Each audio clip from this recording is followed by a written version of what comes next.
Hi friends, welcome to Lakshmi maths. இன்னைக்கு என்ன பார்க்க போறோம்னா 13 பிப்ரவரி 2026 இன்னைக்கு நடந்த ஏஎல்பி எக்ஸாமோட அனாலிசிஸ் வந்து பார்க்க போறோம். ஸோ இன்னைக்கு நடந்த எக்ஸாம்ல பார்த்தீங்கன்னா பேட்டர்ன் வந்து சேஞ்ச் பண்ணியிருக்காங்க. ஸோ அதுலயே பார்த்தீங்கன்னா நிறைய ஸ்டூடெண்ட் வந்து கொஞ்சம் பதட்டம் ஆயிட்டாங்க எக்ஸாம் ஹாலில். ஸோ உங்களுக்கு சிலபஸ் என்ன அப்படின்னு பார்த்தீங்கன்னா ஏஎல்பி பொறுத்த வரைக்கும் maths, reasoning, science, current affair இதுல இருந்தா உங்களுக்கு வந்து கொஸ்டின்ஸ் வந்து கேட்க போறாங்க. ஸோ டோட்டலா 75 கொஸ்டின் எக்ஸாம்ல கேட்பாங்க 75 மார்க்குக்கு. இதுல நாம இங்க இருந்து போகும்போது மேக்ஸ்ல இத்தனை கொஸ்டின், ரீசனிங்ல இவ்வளவு கொஸ்டின் கேட்பாங்கங்கிற மாதிரி ஸ்டூடெண்ட் வந்து ஒரு மைண்ட் செட்ல போயிட்டாங்க. அங்க போய் பாத்தீங்க அப்படின்னா மேக்ஸ் அண்ட் ரீசனிங்ல மட்டுமே 65 கொஸ்டின் கிட்ட கேட்டாங்க. அப்ப பேட்டர்ன் சேஞ்ச் ஆனதும் அதுலயே நிறைய ஸ்டூடெண்ட் வந்து பதட்டப்பட்டாங்க. சோ அடுத்த ஷிஃப்ட் போறவங்களுக்கு நான் என்ன சொல்ல வரேன் அப்படின்னா, உங்களுக்கு ஏஎல்பி எக்ஸாம் வந்து 1 மணி நேரம். சோ இவ்ளோ நாள் வரைக்கும் நம்ம வீட்ல வச்சு என்ன படிச்சோம், எப்படி டெஸ்ட் எடுத்தோம் அதெல்லாம் வந்து யாரும் பார்க்க போறது இல்ல. அந்த 1 மணி நேரத்துல நாம எவ்வளவு புத்திசாலித்தனமா maximum number of question with 100% அக்யூரசியோட அட்டன் பண்றோமோ அதை பொறுத்துதான் நம்மள வந்து என்ன பண்ணுவாங்க, அடுத்த லெவலுக்கு வந்து செலக்ட் பண்ணுவாங்க.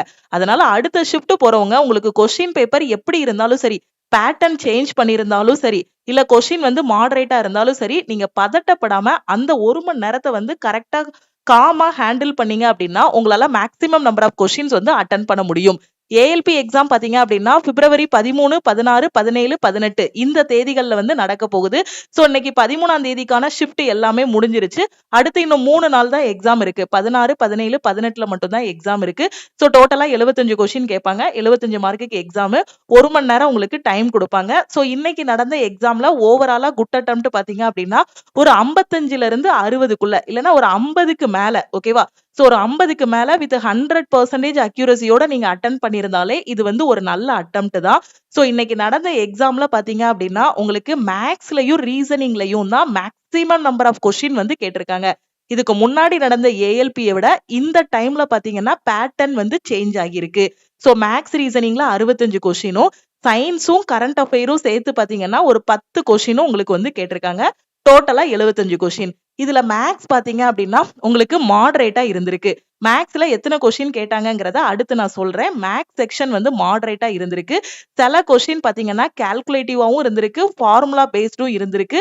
அட்வான்ஸ் மேக்ஸ்ல இருந்து மட்டும் பாத்தீங்கன்னா 6-7 கொஸ்டின் வந்து கேட்டிருக்காங்க. மென்சுரேஷன், ஸ்டாட்டிஸ்டிக்ஸ், அல்ஜிப்ரால இருந்தெல்லாம் கொஸ்டின்ஸ் கேட்டிருக்காங்க. ரீசனிங் பாத்தீங்கன்னா ஈஸி டு மாடரேட். இந்த செக்ஷன் எப்படி கால்குலேட்டிவா இருக்கோ அதை கம்பேர் பண்ணும்போது இந்த செக்ஷனை வந்து ஸ்கோரிங் செக்ஷன் சொல்லலாம். இதுல கண்டிப்பா மேக்ஸிமம் நம்பர் ஆஃப் கொஸ்டின்ஸ் வந்து எல்லாராலையுமே அட்டன் பண்ண முடியும். சயின்ஸ் வந்து ஈஸி டு மாடரேட். கிட்டத்தட்ட ஒரு 6 கொஸ்டின் வரைக்கும் சயின்ஸ்ல கேட்டிருந்தாங்க.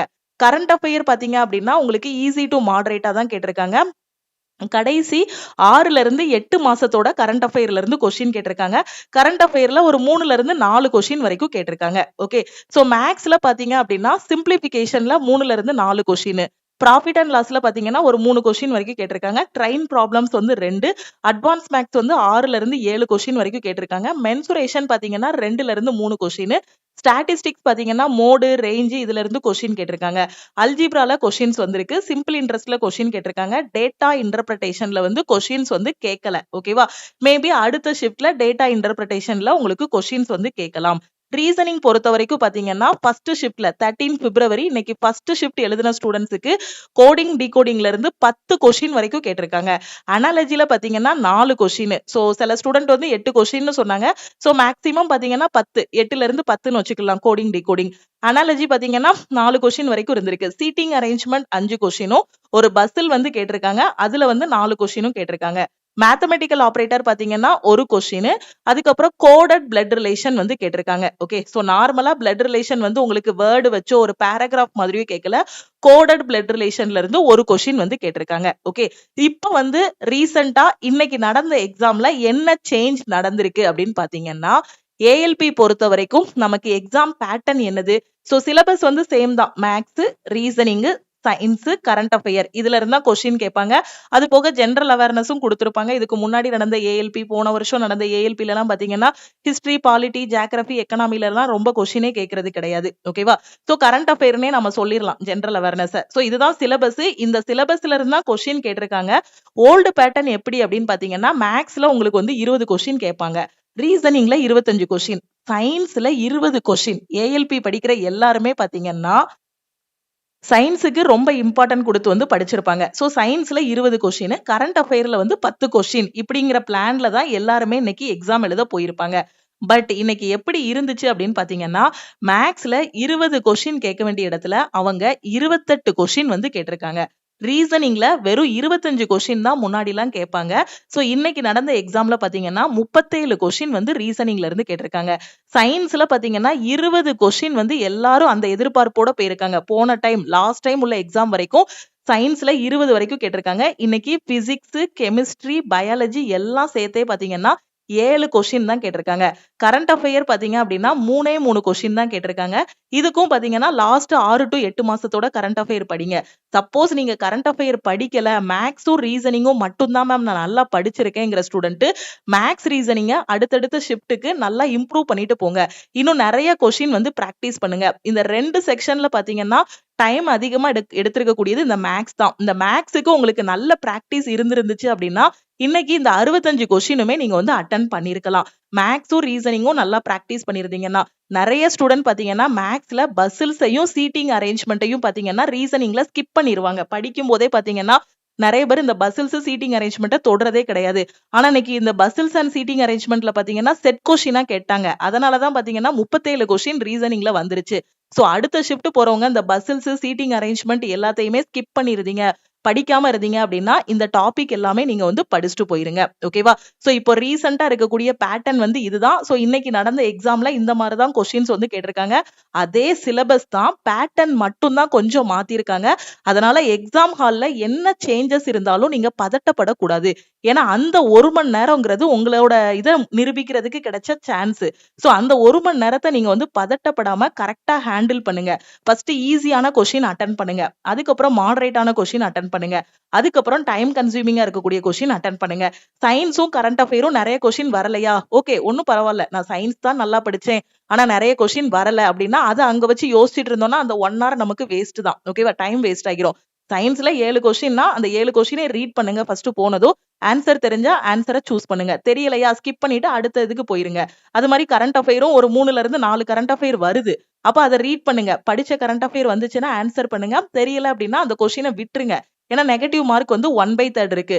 அதுக்கப்புறம் எங்க போங்க அப்படின்னா ரீசனிங் குள்ள போங்க. ஓகே. சோ இந்த ஓவராலா இதுல இருக்கக்கூடிய இந்த சயின்ஸும் கரண்ட் அஃபேரும் 10 கொஸ்டின் கொடுத்திருக்காங்கன்னா 10 கொஸ்டின் அட்டன் பண்றதுக்கு 5 நிமிஷம் போதும். ஏன்னா கால்குலேட்டிவ் பார்ட் எதுவுமே இருக்க போறது இல்ல. ஒருவேளை சயின்ஸ்ல உங்களுக்கு வந்து பிசிக்ஸ்ல கால்குலேட்டிவ் பார்ட் இருந்தாலுமே ஒரு 10 நிமிஷம் இல்லைன்னா 7 நிமிஷத்துல முடிச்சிடலாம். அதுக்கப்புறம் ரிமைனிங் இருக்கிற டைம் எல்லாத்தையும் ஸ்பிளிட் பண்ணிக்கோங்க. என்ன பண்ணுங்கன்னா ரீசனிங் அட்டன் பண்ணுங்க.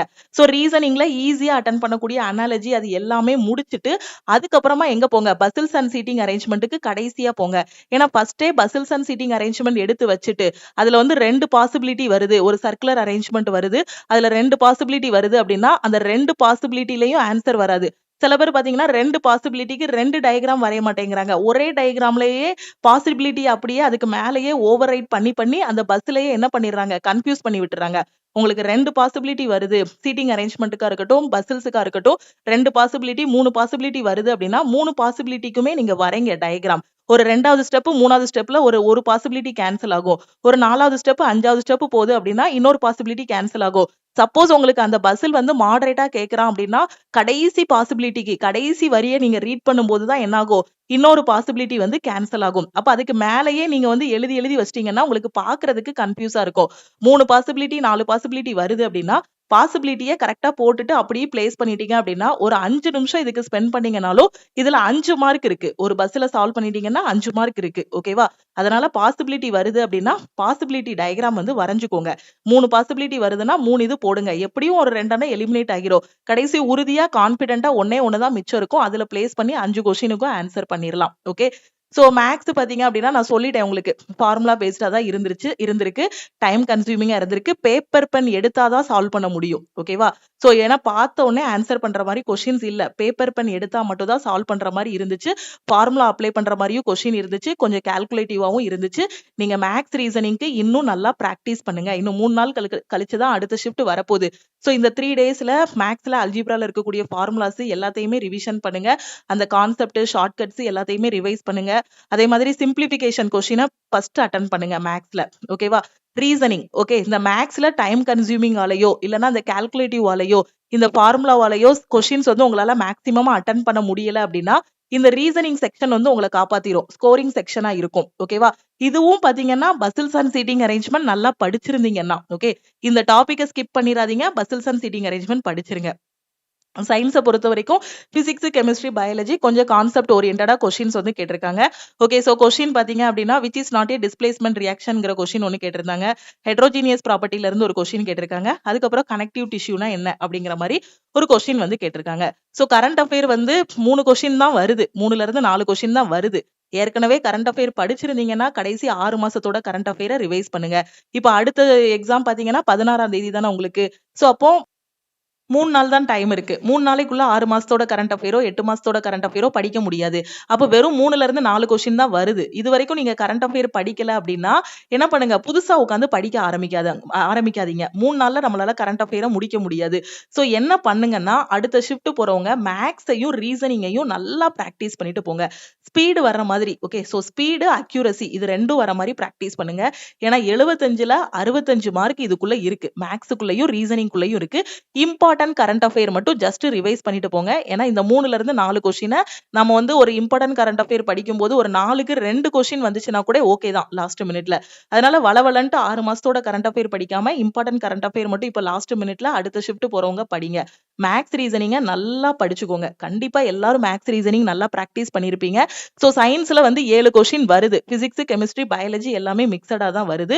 சோ கரெக்டா அடுத்த ஷிஃப்ட் போறவங்க கொஞ்சம் காமா இருங்க. உங்களுக்கு பேட்டர்ன் மாறினாலும் சரி, மேபி அடுத்த ஷிஃப்ட்ல வந்து என்ன பண்ணலாம், மேக்ஸ்ல அதிகமான கொஸ்டின் கேட்டு ரீசனிங்லயும் கம்மி பண்ணலாம். ஓகே, சோ அப்படி பண்ணாங்கனாலும் நீங்க வந்து பதற வேண்டாம். ஏன்னா நமக்கு கொடுத்த சிலபஸ்ல இருந்தா கொஸ்டின் கேக்குறாங்க, அவுட் ஆஃப் சிலபஸ்ல இருந்து கொஸ்டின் கேக்குறது இல்ல.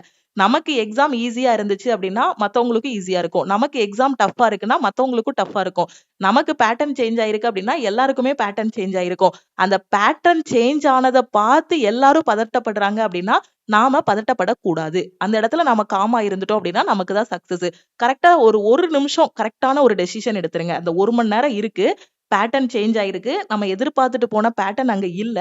அப்ப அந்த 1 நிமிஷத்துல பார்த்ததுமே ஓகே, இந்த டாபிக்ல இருந்தா கொஸ்டின் வந்திருக்கு. அப்ப இந்த டாபிக்ஸ் எல்லாமே நான் படிச்சிருக்கேன். மென்சுரேஷன் நான் படிச்சிருக்கேன். அப்ப ரீசனிங்ல இந்த பசில்ஸ் அண்ட் சீட்டிங் அரேஞ்ச்மெண்ட் நான் படிச்சிருக்கேன். சயின்ஸ்ல இது நான் பார்த்திருக்கேன். மேக்ஸ்ல இது கால்குலேட்டிவா இருந்தாலும் ஓகே. ஏன்னா நான் ஃபர்ஸ்ட் சிம்பிளிபிகேஷன் இந்த அனாலஜி டாபிக் எல்லாம் அட்டன் பண்ணிட்டேன் அப்படின்னா இதுல எனக்கு டைம் சேவ் ஆகும். அந்த டைம் எல்லாம் வச்சு இந்த மேக்ஸ்ல கால்குலேட்டிவான கொஸ்டின்ஸ் எல்லாமே நான் என்ன பண்ணிரலாம், அட்டன் பண்ணிரலாம். சோ இந்த மாதிரி பிளான் பண்ணுங்க. எடுத்ததுமே டைம் கன்சியூமிங்கா இருக்கக்கூடிய கொஸ்டினை எடுத்து வச்சுட்டு இருக்காதீங்க. ஏன்னா 1 மணி நேரம் டைம். நிறைய பேர் பண்ண தப்பு என்ன அப்படின்னு பாத்தீங்கன்னா பசில்ஸ் எடுத்து வச்சிடுறாங்க, ஆன்சர் வரல. அப்ப அதுல 5 நிமிஷம் போயிருச்சு. அப்ப அந்த 5 நிமிஷத்துக்குள்ள நீங்க என்ன பண்ணிடலாம், ஃபர்ஸ்ட் சிம்பிளிபிகேஷன் 3ல இருந்து 4 கொஸ்டின் கேட்டிருக்கான், அனாலஜி ஒரு 2ல இருந்து 3 கொஸ்டின் கேட்டிருக்கான். அப்ப அந்த 5 நிமிஷத்துல ஃபர்ஸ்ட் இந்த சிம்பிளிபிகேஷன்ல இருக்க 3ல இருந்து 4 கொஸ்டினையும் இந்த அனாலஜியும் முடிச்சிட்டீங்க அப்படின்னா 5 நிமிஷத்துல கிட்டத்தட்ட 7 மார்க்குக்கு ஆன்சர் பண்ணிரலாம். 5 நிமிஷத்துல. ஏன்னா இந்த பசில் கொஸ்டினை நீங்க சால்வ் பண்ணாலும் உங்களுக்கு 1 மார்க் தான். ஓகே, டஃப்பான கொஸ்டின் சால்வ் பண்ணாலும் உங்களுக்கு 1 மார்க் தான். ஈஸியான கொஸ்டின் சால்வ் பண்ணாலும் 1 மார்க் தான். அதுக்கு தான் நான் என்ன சொல்றேன், ஃபர்ஸ்ட் ஈஸியான கொஸ்டின் எல்லாம் சால்வ் பண்ணுங்க. சால்வ் பண்ணும்போது ஆட்டோமேட்டிக்கா ஒரு 30-35 கொஸ்டின் அட்டன் பண்ணும்போது நமக்கே ஒரு கான்ஃபிடென்ட் வந்துடும். சோ இன்னும் இவ்வளோ டைம் இருக்கு, இதுக்குள்ளேயே நம்ம ஒரு 30-35 கொஸ்டின் சால்வ் பண்ணிட்டோம். அப்ப இருக்கிற டைமுக்குள்ள இன்னும் கொஞ்சம் கொஸ்டின் அட்டன் பண்ணலாம் அப்படிங்கக்கூடிய ஒரு கான்ஃபிடென்ட் வரும். சோ அடுத்த ஷிஃப்ட் போறவங்க என்ன பண்ணுங்க அப்படின்னா, இவ்வளோ நாள் வரைக்கும் நம்ம நல்லா படிச்சிருக்கோம். அவன் எப்படிதான் பேட்டர்ன் வந்து எக்ஸாம்ல சேஞ்ச் பண்ணி கேட்டாலும் சரி, நாம வந்து என்ன பண்ணக்கூடாது, அதே சிலபஸ்ல இருந்தா கொஸ்டின் கேட்க போறாங்க. எக்ஸாம் ஹால்ல போய் ஒரு ஸ்ட்ராட்டஜியை உருவாக்கி எதை ஃபர்ஸ்ட் அட்டன் பண்ணணும், எதை லாஸ்ட் அட்டன் பண்ணணுங்கிற மாதிரி ஸ்ட்ராட்டஜியை கொண்டு வந்துருங்க. ஓகேவா? சோ நான் சொன்ன மாதிரி ஃபர்ஸ்ட் வந்து சயின்ஸையும் கரண்ட் அஃபேரையும் அட்டன் பண்ணிருங்க. ஏன்னா மொத்தமே 10 கொஸ்டின் கேட்கறாங்க அப்படின்னா ஜஸ்ட் ரீட் பண்ண போறீங்க, ஆன்சர் தெரிஞ்சு அட்டன் பண்ண போறீங்க. அதுக்கப்புறம் சயின்ஸும் கரண்ட் அஃபேரும் அட்டன் பண்ணிட்டு உடனே மேக்ஸுக்கு போகாதீங்க. மேக்ஸ் வந்து கொஞ்சம் கால்குலேட்டிவா இருக்கு. ரீசனிங்க்கு போயிருங்க. இது ரெண்டையும் ஃபர்ஸ்ட் அட்டன் பண்ணுங்க. ரீசனிங்க 2வது அட்டன் பண்ணுங்க. ரீசனிங்ல ஏதாவது ஒரு பசில்ஸ்லயோ சீட்டிங் அரேஞ்ச்மெண்ட்லயோ ஆன்சர் வரல அப்படின்னா அதை அப்படியே ஹோல்டு பண்ணி விட்டுருங்க. அது கூட மல்லு கட்டாதீங்க. ஓகேவா? என்ன பண்ணுங்கன்னா மேக்ஸுக்கு போயிட்டு மேக்ஸ்ல இருக்கக்கூடிய ஈஸியான கொஸ்டின்ஸ் எல்லாம் அட்டன் பண்ணிட்டு அதுக்கப்புறம் இந்த பசிலுக்கு வந்தீங்க அப்படின்னா என்ன மிஸ்டேக் பண்ணிருக்கீங்கிறது தெரியும். ஏன்னா அந்த பதட்டத்துல ஏதாவது second to the left, third to the right அப்படின்னு கொடுத்திருப்பான். அவன் தேர்ட் டு த ரைட்னு கொடுத்திருப்பாங்க. நீங்க எங்க போட்டு வச்சிருப்பீங்கன்னா தேர்ட் டு த லெஃப்ட்ல போய் போட்டு வச்சிருப்பீங்க பதட்டத்துல. அப்போ ஒரு கொஸ்டின் நீங்க மேக்ஸ்ல போயிட்டு அதை சால்வ் பண்ணிட்டு அதுக்கப்புறம் இங்க வரும்போது அதுல என்ன மிஸ்டேக்குங்கிறத கண்டுபிடிச்சிடலாம். அந்த பதட்டத்திலேயே அந்த பஸ்ல பார்க்கும்போது என்ன ஆகும், ஓகே இது எங்க வரும்னே தெரியாதுங்கிற மாதிரி ஒரு பதட்டம் வந்துரும். அதனால ஒரு செகண்ட் அந்த பதட்டம் வரும்போது ஒரு செகண்ட் கொஞ்சம் காம் ஆகிக்கோங்க. ஓகேவா? ஏன்னா இந்த 1 மணி நேரத்துல தான் நாம வந்து எப்படி படிச்சிருக்கோங்கிறத அவங்களுக்கு காட்ட முடியும். இத்தனை வருஷமா நான் படிச்சேன், வீட்ல உட்கார்ந்து நான் டெஸ்ட் பிராக்டிஸ் பண்ணேன் அப்படிங்கிறதெல்லாம் யார்ட்டயும் சொல்ல முடியாது. சோ அந்த 1 ஹவர் உங்களுக்கு குடுத்திருக்க வாய்ப்பு, அந்த வாய்ப்புல நீங்க என்ன படிச்சிருக்கீங்கங்கிறத பிரசன்ட் பண்ணுங்க. நல்லா அட்டெண்ட் பண்ணுங்க. நம்பர் ஆஃப் கொஸ்டின்ஸ் வந்து maximum number of question with 100% அக்யூரசியோட அட்டெண்ட் பண்ணுங்க. ஓகே. சோ இன்னைக்கு ஓவராலா குட் அட்டெம்ப்ட்னு பார்த்தோம் அப்படின்னா, சோ மேக்ஸ்ல 65 கொஸ்டின் சொல்லிட்டேன். மேக்ஸும் ரீசனிங்கும் சேர்த்து 65 கொஸ்டின்.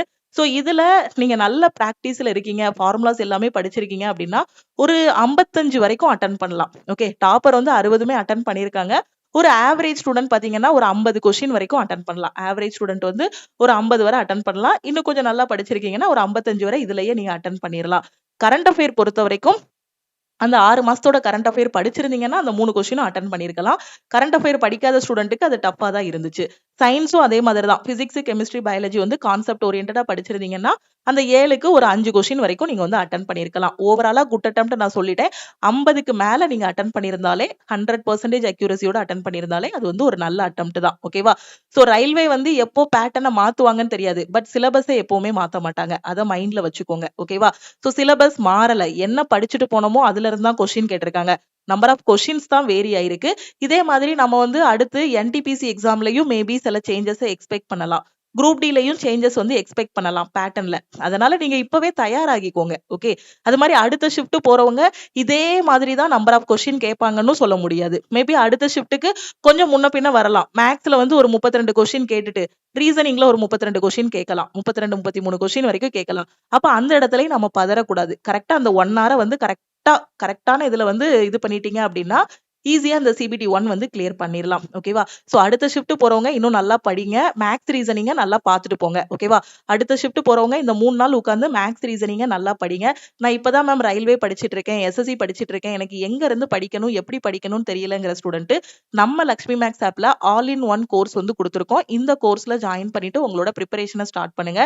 இதுல இப்ப குரூப் டிக்கான செலக்ஷன் பேட்ச், என்டிபிசிக்கான செலக்ஷன் பேட்ச் வந்து ஸ்டார்ட் பண்ணியிருக்கோம். அதே மாதிரி கரண்ட் அஃபேர் வந்து எனக்கு எப்படி படிக்கணும்னு தெரியலங்கிற ஸ்டூடண்ட் சிஏ கோர்ஸ்லயும் ஜாயின் பண்ணிக்கலாம். இதுல daily current affair, weekly current affair, monthly current அஃபேரும் கொடுத்து அந்த டெய்லி கரண்ட் அஃபேருக்கு டெஸ்ட், வீக்லி கரண்ட் அஃபேருக்கு டெஸ்ட், மந்த்லி கரண்ட் அஃபேருக்கு டெஸ்ட் உங்களுக்கு ப்ரொவைட் பண்ணிட்டு இருக்கோம். ஓகேவா? சோ இப்ப வந்திருக்க ரயில்வே எக்ஸாம்ஸ், எஸ்எஸ்சி எக்ஸாம ஃபர்ஸ்ட் அட்டெம்ப்ட்ல கிளியர் பண்றதுக்கு பெஸ்ட்டான ஆன்லைன் கிளாஸ் வேணுங்கிற ஸ்டூடண்ட் இந்த நம்பரை லக்ஷ்மி மேக்ஸ்ன்னு சேவ் பண்ணிட்டு இந்த நம்பருக்கு ஐ வாண்ட் ஆல் இன் ஒன்னு மெசேஜ் பண்ணுங்க. இந்த கோர்ஸோட ஃபீஸ் வந்து 1,999. உங்களுக்கு லைஃப் டைம் வேலிடிட்டி. ஒரு டைம் 1,999 பே பண்ணிட்டீங்கன்னா லைஃப் டைம் அக்சஸ் இருக்கும். அதே மாதிரி சிஏ டெய்லி படிக்கணும், எல்லா நியூஸ் பேப்பரையும் என்னால ரெஃபர் பண்ண முடியாது, ஒரே இடத்துல எல்லா கரண்ட் அஃபேரும் எனக்கு கிடைக்கணுங்கிற ஸ்டூடண்ட் சிஏ கோர்ஸ்ல நீங்க வந்து ஜாயின் பண்ணிக்கலாம். சோ இதோட ஃபீஸ் வந்து 799 life time validity. Current affair இருக்கும், அதுக்கான டெஸ்ட்டும் இருக்கும். அதே மாதிரி குரூப் டி, என்டிபிசியோட டெஸ்ட் பேட்ச்ல ஜாயின் பண்றீங்கன்னா 499 பே பண்ணி ஜாயின் பண்ணிக்கலாம். இந்த நம்பருக்கு நீங்க எந்த கோர்ஸ் ஜாயின் பண்ணாலும் ஆல் இன் ஒன்னா ஆல் இன் ஒன்னு அனுப்புங்க. கரண்ட் அஃபேர்னா சிஏன்னு அனுப்புங்க. டெஸ்ட்னா ஐ வாண்ட் டெஸ்ட்னு மெசேஜ் பண்ணுங்க. ஓகே. லக்ஷ்மி மேக்ஸோட டெலிகிராம் சேனல் அண்ட் குரூப்ல ஜாயின் பண்ணல அப்படின்னா டெலிகிராம் சேனல் அண்ட் குரூப்லயும் ஜாயின் பண்ணிக்கோங்க. இன்ஸ்டாகிராம்லயும் லக்ஷ்மி மேக்ஸை ஃபாலோ பண்ணிக்கோங்க. சோ அடுத்த ஏஎல்பி எக்ஸாம் போறவங்க கரெக்டா ரிவைஸ் பண்ணுங்க. இவ்வளவு நாள் படிச்சதுதான், இவ்வளவு நாள் வரைக்கும் நல்லா படிச்சிருக்கீங்க. சோ அதை நல்லா ரிவைஸ் பண்ணிட்டு போங்க. எக்ஸாம்ல எப்படி கொஸ்டின் இருந்தாலுமே நான் வந்து என்னோட பெஸ்ட்டை கொடுத்துருவேன் அப்படிங்கிற மாதிரி நீங்க வந்து கரெக்டா அதுக்கு ரெடி ஆகிட்டு போங்க. நான் திருப்பியும் சொல்றேன், மேக்ஸ், ரீசனிங்க நல்லா ஃபாலோ பண்ணுங்க. நல்லா ரிப்பீட்டடா பிராக்டிஸ் பண்ணுங்க. ரீசனிங்ல பசில்ஸ் அண்ட் சீட்டிங் அரேஞ்ச்மெண்ட்டை பிராக்டிஸ் பண்ணிட்டு போங்க. ஓகேவா? சோ திருப்பியும் நாம வந்து நெக்ஸ்ட் கிளாஸ்ல மீட் பண்ணலாம். உங்க ஃப்ரெண்ட்ஸும் ஏஎல்பி எழுதியிருக்காங்கன்னா அவங்களுக்கும் இந்த வீடியோவை ஷேர் பண்ணுங்க. லக்ஷ்மி மேக்ஸோட டெலிகிராம் சேனல் அண்ட் குரூப்ல ஜாயின் பண்ணல அப்படின்னா டெலிகிராம் சேனல் அண்ட் குரூப்லயும் ஜாயின் பண்ணிக்கோங்க. இன்ஸ்டாகிராம்லயும் லக்ஷ்மி மேக்ஸை ஃபாலோ பண்ணிக்கோங்க. தேங்க்யூ.